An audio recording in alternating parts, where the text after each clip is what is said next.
Bonjour à tous, c'est Nico le jardinier. On se retrouve pour une nouvelle vidéo et aujourd'hui je vais vous parler du poireau. Alors de la plantation du poireau, on est mi-septembre exactement. Alors elle peut s'effectuer un peu avant, rarement après, surtout qu'en ce moment il fait vraiment très chaud.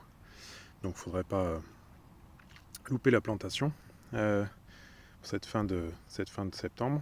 Alors évidemment je vais planter des poireaux d'hiver, poireaux rustiques qui vont bien supporter le froid et les gelées.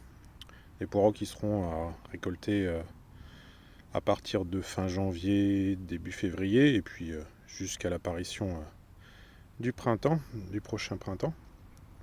Donc j'ai préparé ma terre, un sillon, voilà.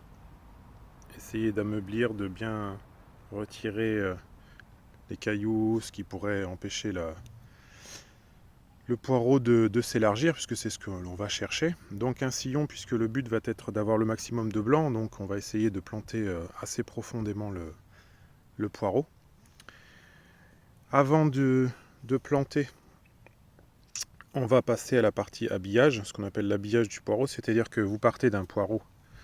Alors j'ai pris j'ai pris 50 plants de poireaux, 50 pieds de poireaux qui se trouvaient dans le commerce, donc on voit que là, le poireau a énormément de racines, et également pas mal de vers. Alors le vert, à part sur le début, c'est pas forcément ce qu'on va chercher, on va chercher surtout du blanc. Donc avec une bonne paire de ciseaux, vous allez habiller votre poireau, retirer, alors pas tout, retirer une partie des racines, quelques centimètres, vous en laissez un ou deux. Et pareil, je laisse un petit peu de vert, pas plus, pour obtenir un fût comme ceci, de la taille d'un crayon, c'est ce qu'en général on dit. Voilà, et ensuite, donc j'ai également, le poireau demande énormément de matière organique, donc comme à l'accoutumée pour ceux qui me suivent, j'ai utilisé mon fumier en granulé. Il y en a plein, et je vais également, alors j'ai utilisé, je monte ce petit morceau de bois, si vous avez un plantoir, voilà, vous pouvez également l'utiliser.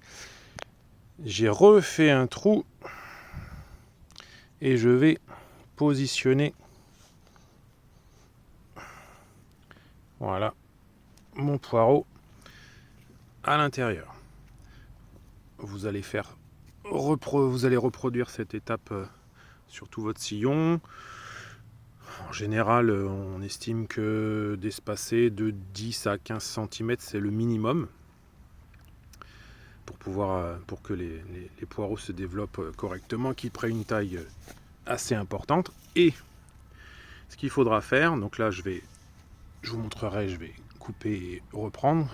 Va falloir venir au ras de la partie verte pour pouvoir avoir toute la partie blanche sous terre. Parce que c'est une question de photosynthèse, si vous laissez la partie blanche à la lumière, automatiquement elle va devenir verte, et c'est pas ce qu'on cherche. Donc si vous voulez avoir des fûts de poireaux blancs et assez longs, comme dans le commerce, mais des bio qui viennent de votre jardin, voilà, je vous conseille, c'est de buter. Forcément la terre avec les pluies, avec le froid, elle va avoir tendance à se tasser. Et vous n'hésitez pas à ce moment-là à remonter la terre et avoir toujours une butte au ras de cette partie. Voilà.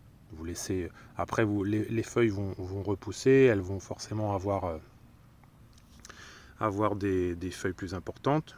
Celles-ci, vous pourrez les laisser, c'est pas gênant. Ça permettra les échanges gazeux, notamment avec l'atmosphère. Mais en même temps, faites en sorte de buter un maximum pour pouvoir avoir des fûts bien blancs. Voilà. Chose préalable que je vous conseille de faire, parce que le poireau est très fragile par rapport à la teigne du poireau. Alors vous avez des filets, vous avez tout un type d'astuces pour éviter cette teigne. Malheureusement, ça risque d'être un peu compliqué. Donc le but, c'est que si vous voyez qu'un de vos poireaux est attaqué par la teigne, vous le retirez. Faites en sorte de le retirer. D'autres collègues jardiniers indiquent qu'il vaut mieux éviter de planter comme je vais le faire là, mais moi j'ai peu de place, d'éviter de le planter le poireau en ligne, parce que ça aurait tendance, la teigne elle va passer d'un poireau à l'autre et elle va tout contaminer assez rapidement. Donc pour ceux qui ont de la place, faites des petits tas et essayez de disposer des poireaux un peu partout dans votre jardin. Ça permettra, si un coin est attaqué, de ne pas attaquer l'autre, parce que la teigne c'est un ver, hein, donc c'est pas comme un papillon. Et dernière astuce, voilà cette solution. Alors solution 2 litres d'eau pour un verre d'eau de javel. C'est sans risque pour le poireau. C'est une astuce de grand-mère, hein, pas de la mienne, mais d'une astuce de grand-mère qui favoriserait la vigueur de vos poireaux et le fait qu'ils ne soient pas attaqués par la teigne. Ça semblerait leur donner non pas un mauvais goût pour nous, mais une mauvaise odeur pour eux et qui aurait tendance à les repousser, puisque la teigne, il faut savoir que c'est pas un ver à la base, hein, c'est une ponte. Donc ça aurait tendance à repousser les insectes qui viendraient pondre dans votre poireau. Et ce que je vous conseille également, quand vos poireaux commenceront à grandir, de temps en temps, on va dire tous les... Alors peut-être quand il ne pleut pas, évidemment, parce que sinon ça aurait tendance à les lessiver plus vite, mais tous les 2 semaines, une pulvérisation d'eau mélangée avec de savon noir mélangé avec de l'eau, un bouchon de savon noir dans un pulvérisateur avec de l'eau, et vous pulvérisez généreusement. C'est ce que je fais, vous avez vu, hein, pour ceux qui me suivent, pour lutter contre le mildiou des tomates, mais aussi celui de l'odium des courgettes. Ça marche plutôt bien. Et pour les poireaux, c'est pareil, ça leur donne cette espèce d'odeur sans les agresser, parce que le savon noir est assez neutre, sans les agresser pour justement repousser les nuisibles. Voilà. Je vais planter et puis je vous dis à tout de suite pour vous montrer ce que ça donne une fois qu'on a terminé. À tout de suite. Voilà, c'est fait. Alors, je vous montre mon fût. Hop. Donc, vous voyez. Alors pour l'instant, évidemment, il n'y a pas de but, puisque je les ai enterrés profondément. Donc je suis venu juste là, je pourrais même... Ma terre est un petit peu... Il a fait tellement chaud depuis quelques jours pour un mois de septembre que ma terre est un peu sèche et qu'elle a du mal à casser. Mais il ne faudra pas hésiter. Voilà, vous les surveillez. Bon là, d'ici une semaine, il ne va pas se passer grand chose, hein. Mais dès l'instant où la tige commence à pousser, que les feuilles reprennent à pousser, vous butez. Et comme pour une butte de pommes de terre, hein, parce qu'on a tendance à le faire pour les pommes de terre, c'est le même principe. Dès l'instant où vous avez obtenu, hop, voilà, ici, peut-être pas très bien. Dès l'instant où vous avez obtenu un fût qui commence à grandir et qui prend quelques centimètres, toujours faire en sorte de buter pour obtenir une belle butte. On va bientôt rentrer en automne, il va se faire de plus en plus froid et puis il va pleuvoir de plus en plus. Et automatiquement la terre va se tasser d'elle-même et en se tassant, elle va découvrir le fût du poireau. Donc votre travail à ce moment-là, il ne reste plus que 2 choses, c'est buter régulièrement, une petite binette à la main, ça dépend de votre superficie. C'est la même chose si vous les plantez non pas en ligne mais un peu en quinconce, c'est un peu fouillis, hein, il faut toujours les buter. Vous pouvez également les pailler. Alors vous allez me dire oui, mais là il n'y a pas de raison, ils supportent le froid, ils sont rustiques, l'humidité il n'y aura pas de souci parce qu'il va pleuvoir, mais le paillage pourrait éviter à votre terre de trop se tasser. C'est aussi une astuce pour éviter que la terre ne se tasse trop et pour permettre également, là comme en ce moment il fait plutôt bon, même plutôt chaud pour un mois de septembre, de les garder au frais. Parce que pour l'instant, il ne fait pas encore suffisamment froid, et il n'y a pas encore suffisamment d'eau.